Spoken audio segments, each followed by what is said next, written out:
buenos días, mis queridos amigos venezolanos. Reza un pensamiento de Simón Bolívar: nos han dominado más por la ignorancia que por la fuerza. También tenemos un pensamiento de José Ignacio Cabrujas. Él decía: Venezuela es un país que no tiene conciencia de su propia historia. Nadie en el mundo sabe qué quiere Venezuela, qué proyectos tiene, qué ambiciones tiene. Bueno, Cabrujas se nos murió y no nos dijo qué era lo que teníamos que cambiar y qué era lo que teníamos que hacer en Venezuela. Un equipo de tachirenses, desde hace muchos años venimos trabajando este tema: ¿qué es lo que nos pasa como sociedad? En ese trabajo hemos construido varios textos, como este, Crisis venezolana, causas y soluciones estructurales, donde analizamos las causas que producen la crisis venezolana, y también un trabajo hecho entre un equipo multidisciplinario, después enriquecido por muchísimos venezolanos, que es el proyecto País Venezuela Reconciliada, y un tercer tomo que es de mi autoría, conjuntamente con otro equipo de venezolanos de otras partes del país, es La Rebelión de las Regiones.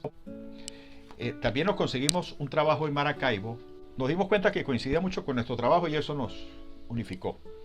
Y estos trabajos también los hemos resumido en unos pequeños folletos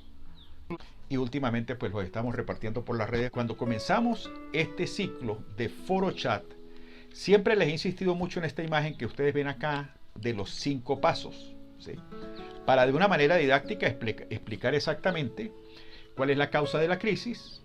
el diagnóstico de la crisis, un segundo paso, un tercer paso, qué es lo que debemos cambiar, un cuarto paso, cómo hacer ese cambio, y un quinto paso, cuándo hacer ese cambio. Hoy estamos cerrando el tercer paso. En el primer foro hablamos del primer paso y recordamos a André Guidé: para obtener la solución permanente a un problema hay que entender la causa que lo origina. Y allí primero que nada explicamos qué es un Estado federal, porque si queremos cambiar el Estado tenemos que conocer cómo está compuesto ese Estado. Y hablamos entonces de que el Estado federal estaba compuesto por 4 elementos: el territorio, los habitantes del territorio, las leyes y el gobierno. Y entonces entendemos que son los habitantes del territorio los que hacen las leyes y son los habitantes del territorio, o sea, los ciudadanos, los que eligen el gobierno que nos va a gobernar y que va a hacer cumplir esas leyes.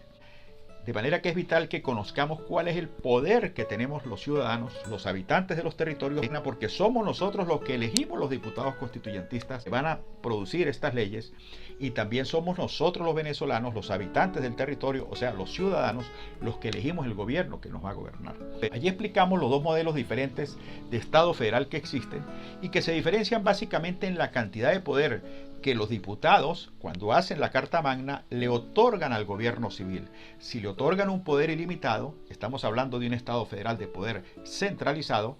y si le otorgan un poder limitado y distribuyen ese poder en otras instancias y en otras regiones, estamos hablando de un Estado federal de poder descentralizado. Vimos también las consecuencias nefastas que producen las concentraciones de poder de los estados federales de poder centralizado, y hablamos de la corrupción, de la gran cantidad, de ese océano de dinero que hemos perdido como sociedad, y concluimos entonces en los primeros 2 foros, en primer lugar, el tamaño de la estafa que los estados federales de poder centralizado, o sea, el centralismo, nos viene haciendo a todos los venezolanos. En segundo lugar, de las oportunidades que hemos perdido de transformarnos en un emporio de riqueza y desarrollo social. Y en tercer lugar, que definitivamente en Venezuela se cumplió el ciclo de vida del modelo de Estado federal de poder centralizado. Un problema estructural que tenemos que resolver y que no se soluciona solamente con el cambio de un presidente por otro o de un gobierno por otro. Entramos en el tercer paso, que es qué es lo que tenemos que cambiar. Y allí determinamos que había que cambiar los 3 poderes impulsores de la sociedad: el poder político territorial para generar decisiones en el sitio, el poder económico para generar riqueza en el sitio, y el poder educativo e investigativo para generar conocimientos en el sitio. Estos 3 poderes, cuando trabajan juntos, explotan la fábrica de hacer ricos. Hoy vamos a desglosar estos 3 poderes en 12 ejes constituyentes, que es la propuesta que estamos haciendo nosotros a los venezolanos y que son las cosas que tenemos que cambiar. Primer gran cambio: democracia y libertad. Y este primer gran cambio tiene que ver con la democracia presidencialista obsoleta que hemos tenido y el planteamiento que estamos haciendo nosotros de ir a una democracia parlamentaria, donde el presidente de la República o primer ministro sea elegido por un parlamento nacional, los gobernadores de estado por parlamentos regionales y los alcaldes por parlamentos municipales.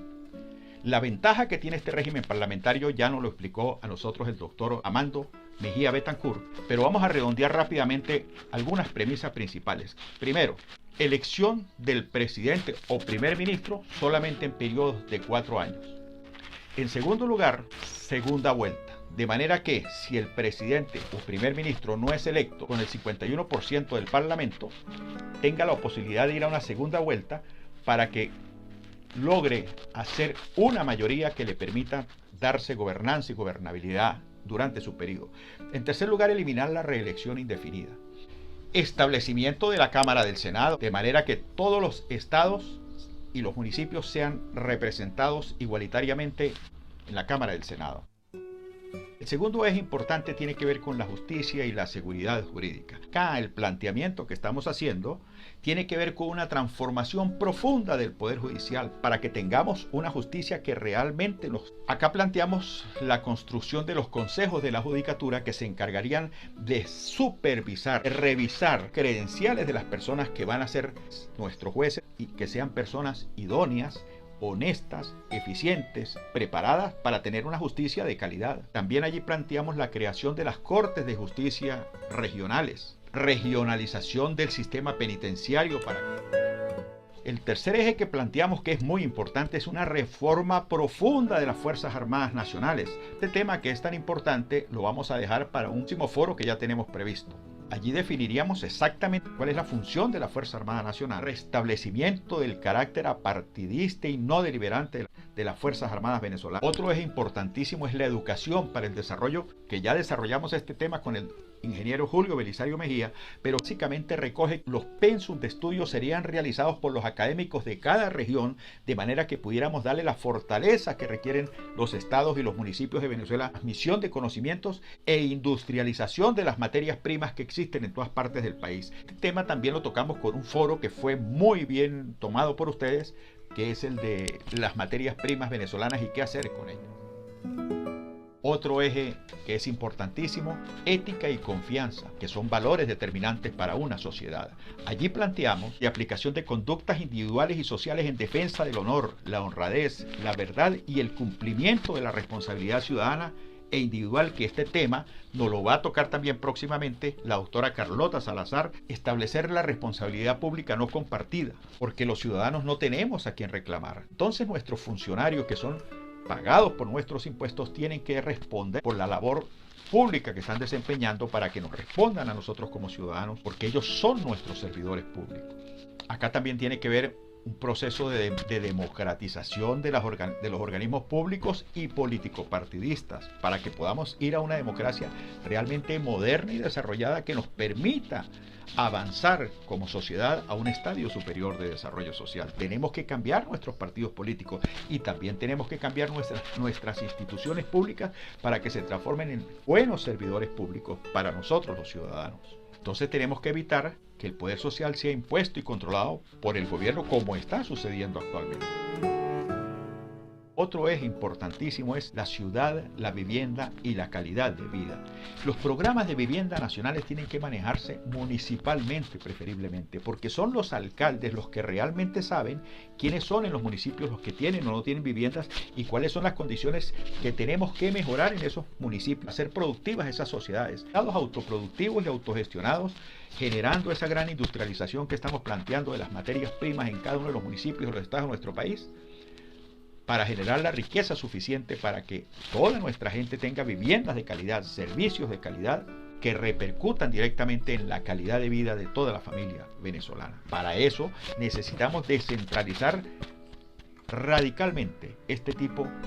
de instituciones que no tienen por qué estar dependiendo del presidente de la República de turno, sino que tienen que depender directamente del órgano público que está más cercano al ciudadano, que es el alcalde precisamente. tema de la salud, que es importantísimo, también tenemos que regionalizar el tema de la salud y hacer sistemas de salud mixtos, que tanto la empresa privada pueda tener buenos hospitales privados con buenos servicios, pero también que el gobierno, a través de programas de avanzada, tengan sistemas de salud como los que utilizan los países del primer mundo, sistemas que podríamos nosotros copiar en Venezuela, pero que queden plasmados constitucionalmente, nos garantice a nosotros la prestación de servicios de salud y educación de primera calidad para todo el pueblo venezolano, cosa que no ha sucedido hasta el día de hoy. Autonomías regionales para tomar las decisiones en el sitio. Las autonomías regionales y los municipios fuertes, los manejamos en dos ejes diferentes, tienen que ver con este cambio profundo que estamos planteando nosotros en Venezuela, de quitarle ese excesivo poder que tiene el presidente de la República y bajarlo nosotros a las regiones y a los municipios, de manera que nuestros gobernadores, nuestros alcaldes, a través de los ciudadanos, sean los que manejen las notarías, los registros públicos, los puertos, los aeropuertos, las carreteras, las troncales, y que esos impuestos que se generen en las regiones y en los municipios permanezcan en las regiones y en los municipios, para que las personas que nosotros elegimos como nuestros gobernantes, llámese en alcaldes o llámese en gobernadores, tengan los recursos, la autarcía que les generamos nosotros como ciudadanos en nuestras actividades productivas, para que puedan brindarnos servicios de calidad como los merecemos. De manera que allí tenemos que tener la autonomía para tener el poder nosotros de elegir a nuestros gobernantes, llámese gobernador, alcalde o presidente o primer ministro, la autarcía, que es el manejo de los impuestos que generamos nosotros como ciudadanos, para que lo maneje el alcalde y el gobernador directamente, y la autoría, que es el poder que tenemos nosotros de premiar o de castigar al gobernante que le hemos dado el poder y los recursos para que los administre, si lo hace bien o si lo hace mal. De esta manera tendríamos muy cerca nosotros vigilancia de esos recursos para que nos den servicios de seguridad, obras públicas, justicia y orden, que es lo que tienen que hacer nuestros gobernantes, para que nosotros podamos desarrollar las actividades propias de agricultura, industria, comercio, salud y educación, en el caso de que sean privadas. Entonces, esa seguridad, esas obras públicas, esa justicia y ese orden tienen que tener la autarcía suficiente para que el gobernante tenga los recursos para poder dar esos servicios con tranquilidad, pero nosotros al mismo tiempo como ciudadanos tener sobre ellos el poder de vigilar directamente que esos recursos sean bien administrados, para que eso repercuta en la calidad de vida de nosotros como ciudadanos. Este es el municipio fuerte, y lo hemos llamado así porque el municipio es el organismo público que está más cerca del ciudadano. Venezuela tiene que sufrir un gran proceso de municipalización. Nosotros estamos proponiendo que todas las parroquias de Venezuela suban a municipio, y algunas personas nos dicen, pero eso es crear mucha burocracia. No, si los municipios son bien manejados, con criterio de buena administración y de buena vigilancia por los parlamentos locales, los municipios pasan a ser centro de convivencia de los ciudadanos. Y, por ejemplo, tenemos el caso de Alemania, de Francia, de Italia, estos países del primer mundo que cuentan con 8.000, 10.000, 6.000, 5.000 municipios, sin que eso genere una gran cantidad de burocracia. Todo lo contrario, los municipios se reducen de tamaño, y eso nos permite a nosotros que nuestros alcaldes sean eficientes en la prestación de los servicios que requerimos como ciudadanos, porque nos están administrando los recursos nuestros. Trabajo, como un valor esencial de la humanidad, ha generado una riqueza incalculable en las sociedades democráticas. Su importancia y trascendencia es de tal magnitud que científicos, filósofos, humanistas como Adam Smith, como Carlos Marx y otros se han dedicado a escribir obras internas acerca del trabajo. Y nosotros en Venezuela hablamos mucho del libre mercado, pero el libre mercado también significa la propiedad plena de los medios de producción, y en este caso nosotros estamos planteando derogar de una vez por todas esa disposición del rey Carlos III que le heredamos de la época colonial, donde dice que todos los productos del suelo y de subsuelo pertenecen al Estado, porque a ellos les convenía en aquella época